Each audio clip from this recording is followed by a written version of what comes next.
Hey! Ekwete ekwemkpo. Nwanne m biko bịakwanụ na ọkụ dị over. Ịmakwana eche m na akwaba ya anabata. Echekwa m na ya grant ha bell. Na ya dịkwa serious o. What is going on? Ịmakwana ndị anụ wee bugharịgo date again. Na ha ga-anachite back to court on the 16th of this month. That will be Wednesday next week. So next week they will go back. So that was every week ka ha ga-eji na-aga court. Last time was here on Friday last week. Today again. Now next week they will go back. Or was every week a trial. Hey, I'm going to want it. No question ike. Not even now, what does it? You know, a lot of us channel today, I got grant to her bell, you know, it was belling out. Anyway, guys, I have for online and that they will go back to court on the 16th. They adjourned the case. I don't know. Anyway, reason Faju Webuaria the date. We are yet to find out. So abuna matter ihe marriage Webuaria the date. Last time as no where akwụkwọ ekwesị with an ewetere the akwụkwọ. Today again, what happened? I just saw it on ABS. You know, they just put it there that the next sitting will be on the 16th. You know, Hagana in details, Igwani, reason age Webuaria, we don't know. Anyway, anything that comes up, I'll bring it to you guys. But 2 minutes, man, this thing is not up to 2 months now. When I actually 2 months, I never a month and right. No,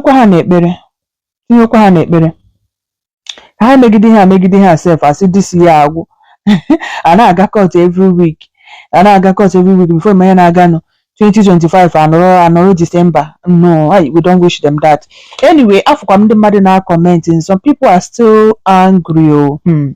And when them phone are commenting now, see Judefa Fajiko no Bushishi Madi allegedly. I even saw when can reply on my page or the previous one post to. Yeah, I'm moving the Kwanya or Bessin walking down the land Madi. And see what? I saw that on my page. Somebody commented and I said, what? Like the way you guys they comment, be careful what you're commenting on. Except you know you have evidence. You can't just come out and say that Nafani Elanu mad or Nafani Ibun mad. You will evidence. Because very careful. Because comments are he put you there. Somebody can just screenshot it. If you are the person, go and delete it. Somebody can screenshot it, but don't monitor you won't even know. You know? But if let's manage evidence. All right, some of you are still angry. They are angry. You guys should be coming down. All right, kahana potagodum be hapotalo. You na continue just be coming down. And then after a lot of people may wish her well. I saw a lot of people now saying her talk aquapota. I don't know. People are not really advocating for Onyeze Jesus and AK hate. Aqua. Everybody's wishing Aqua to go home. Aqua. You guys don't want AK hit to go home. You guys don't want Onyeze Jesus to go home. Because no have Onyeze Jesus. Unu hapụrụ m Onyeze. Onye bụla na-ekwu nke eke ya mkpa ya. Unu hapụrụ m Onyeze Jesus. Hapụ na akwa, hapụ na eke hit, but biko hapụrụ m Onyeze Jesus. Oje kpochebe kedu ma bịa pool of beside abịa ya ejugo n'ime ya. Oje kpochechie nye anwụnta ya ebi ebe ahụ nkịta. Even okongwu ahụ ọ kwụbachara ebe ahụ ya adachagokwana mmụọ okongwu ndị ahụ.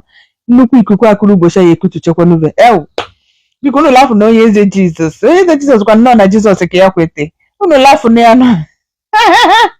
So that is it now. They have adjourned the case. So anything that comes up, I'll let you guys know. Okay? Stay blessed. Share the video. I love you guys. Thank you for your support. My YouTube fans, thank you so much. Guys, follow me on YouTube, okay? Subscribe to my YouTube channel, Army America 2. I have Army America 1, I have Army America 2, but Army America 2 is where I'm more active, okay? Just subscribe to that Army America 2. You can as well follow me on both. All right, I love you guys. Bye for now. Bye. Thank you guys for watching. Please subscribe on this channel. Stay connected. Comment. Drop your own thoughts on the comment section. Thank you for watching. God bless you. Subscribe for more updates.